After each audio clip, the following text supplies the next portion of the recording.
At the end of half term on Friday the 31st, we've got a light night here at St Mark's. We're going to have a meal together, we're going to do some activities, and then we're going to come all together and do some worship of God. It's open to families here at St Mark's, but you do need to book on so that we know how many sausages to cook and potatoes to mash. Sign-ups will be closed by tomorrow, so if you know you're going to be around on Friday 5 till 6:30, we'd love you to come and join us, but you do need to book on.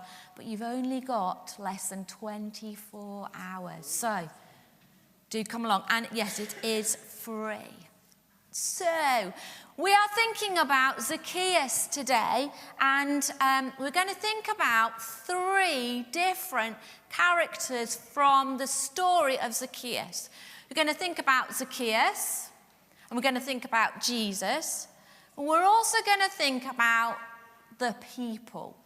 So I'm going to read to you to remind us, because when Conrad was reading to us, we heard the story, but we didn't know who we were going to be thinking about. So I'm going to read again from this book here, Diary of a Disciple, and I want you to think about Zacchaeus, I want you to think about Jesus, and I want you to think about the people.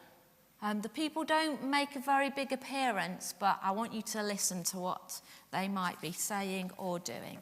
And I know that some of you have got this, Diary of a Disciple. I know some of you, this is Luke's Gospel. Some of you got Diary of a Disciple, Peter and Paul's story. That's the book of Acts. So if you've got something like this, or if you've got a Bible with you, we're in Luke 19, verse 1. So you might want to have a look at that. But this is a bit different.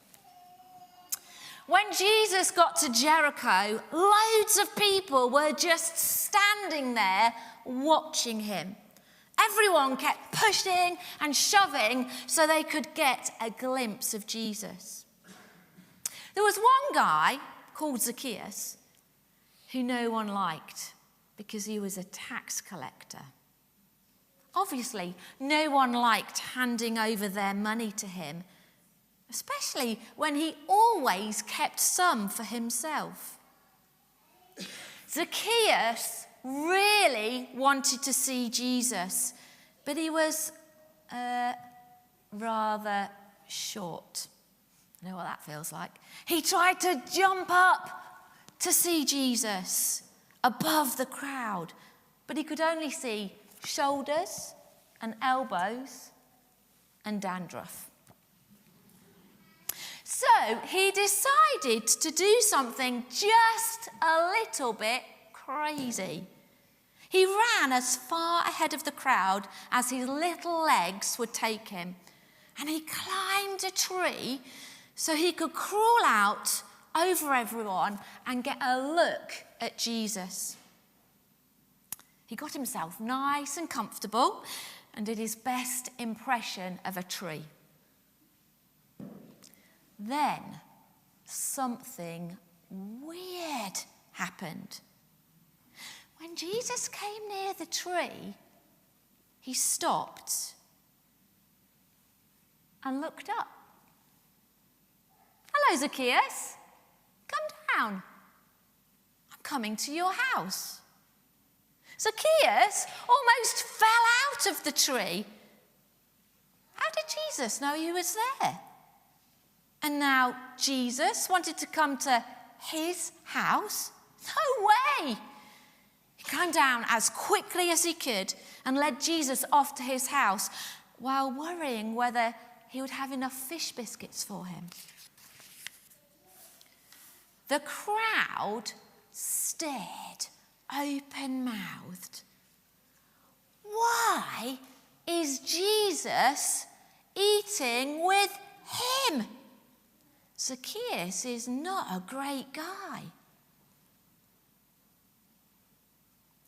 After Jesus had been at Zacchaeus' house for a while, Zacchaeus stood up and said, "I'm going to give half of everything I own to people who don't have enough. And I'm going to pay everyone I stole money from 4 times what I took." "Zacchaeus, you and your family are saved," said Jesus. "You've understood what this faith is all about. The Son of Man came to find people just like you." So let's think about those people. Let's think about Zacchaeus. Zacchaeus wanted to see Jesus so badly that he climbed a tree so that he could get a better view. I wonder, do you think Zacchaeus expected Jesus to see him? Maybe because everyone else pretended not to notice him, he thought Jesus would do that too, because no one liked him. But Jesus did see him. Jesus did stop. Jesus did talk to Zacchaeus. And in fact, he invited himself to his house for tea. Jesus accepted Zacchaeus, where he was, who he was, and wanted to spend time with him. I wonder what Zacchaeus thought. I wonder what he felt when Jesus noticed him and Jesus said, "I want to spend time with you." I wonder if it had been us, what we would have thought. I wonder how we would feel if Jesus wanted to spend time with us. But as he spent time with Jesus, Zacchaeus realized that, well, to be honest, he wasn't such a great person after all. That's Zacchaeus, not Jesus. Zacchaeus realized that the way he was living, the cheating, the stealing, the lying, wasn't really that great. But he realized that Jesus had given him an opportunity to change, an opportunity to do something about the way that he'd been living. And so Zacchaeus spoke some words out loud, and I wonder how he felt when he heard his mouth saying these words. "Jesus, I'm going to give away half of my money to the poor. And then if I've cheated someone, I'm going to pay them back 4 times as much." Now, we don't know the maths, but even my not very good maths, he won't have a lot left. If he gives half away, and then the half he has got, he gives 4 times to everyone he's cheated, he wouldn't have a lot left. His decision was really costly. But Zacchaeus' life changed completely and utterly. But there's other voices in the story too, aren't there? The people, the crowd, those who wanted to see Jesus. And then something happened that they did not like. They did not like that Jesus noticed Zacchaeus and said, "I'm coming to your house." And so they grumbled, and so they moaned, and so they judged. "What are you doing, Jesus? What are you doing, Jesus? Meeting that person? We've got far better people in the crowd for you to spend time with. They've got far superior fish biscuits for you to come and eat. What are you doing meeting Zacchaeus?" They shared their opinions loudly so that everyone could hear them. Their voice wasn't one of love or grace. And you know, as I read this Bible bit, I think, I wonder how many times I'm like that crowd. I wonder how many times I voice my opinion rather loudly, and it's not full of grace or love. So we've thought about Zacchaeus, we've thought about the crowd, and then Jesus, his voice. Jesus noticed Zacchaeus. He used his name. He invited himself to come to Zacchaeus' home. He wanted to encourage Zacchaeus. He wanted to spend time with Zacchaeus. He saw the potential in Zacchaeus, where people had just seen nothing or the bad stuff. Jesus knew that. He wanted to see the good. He wanted to see what Zacchaeus could be like. He wanted to spend time with Zacchaeus because Jesus knew that Zacchaeus' life could be different. Jesus made all the difference in the world to Zacchaeus. I wonder what difference Jesus makes to our lives. Maybe nothing. Maybe something. Maybe it's a bit like when we change our appearance. It's something really obvious, Jesus being in our life. Or maybe it's something obvious at a time, but we can take it off and pretend, no, that's not me. Go to church? No, you must have got me mixed up with someone else. I wonder how much of a difference we allow Jesus to make in our lives.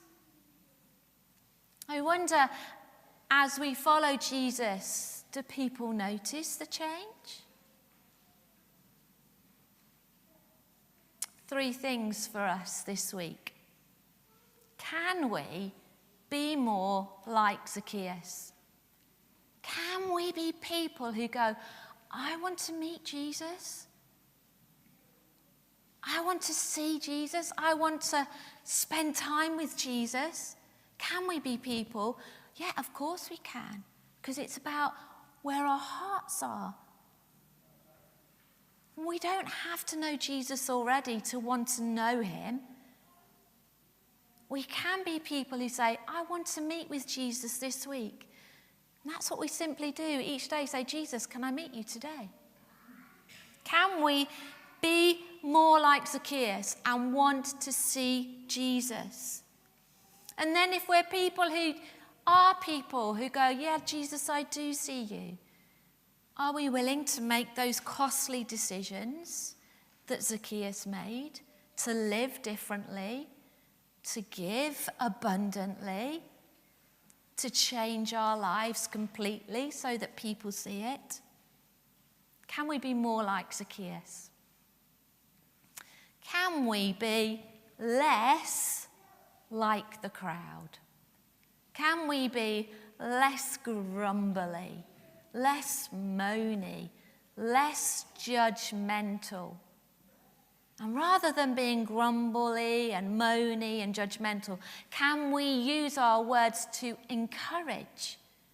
Can we use our words to raise people up? Can we use our words to care? So can we be more like Zacchaeus, wanting to see Jesus? Can we be less like the crowd, less grumbly and moany and judgmental? And finally, can we be more like Jesus? Noticing people, particularly people who, well, it might cost our reputation to notice them. The people who might be on the edge, the people who no one else likes. Can we notice people that society might think, you don't want anything to do with that person? Can we notice people like Jesus did?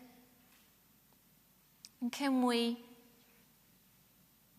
enable the people we notice to connect with Jesus so that their lives can be transformed? So that they too can step into that fullness of life, so that others that we might know might come to that life-giving person of Jesus, so that their lives can be transformed, and so that they too might then introduce others to Jesus. So 3 things for us this week. Be more like Zacchaeus, be less like the crowd, and be more like Jesus.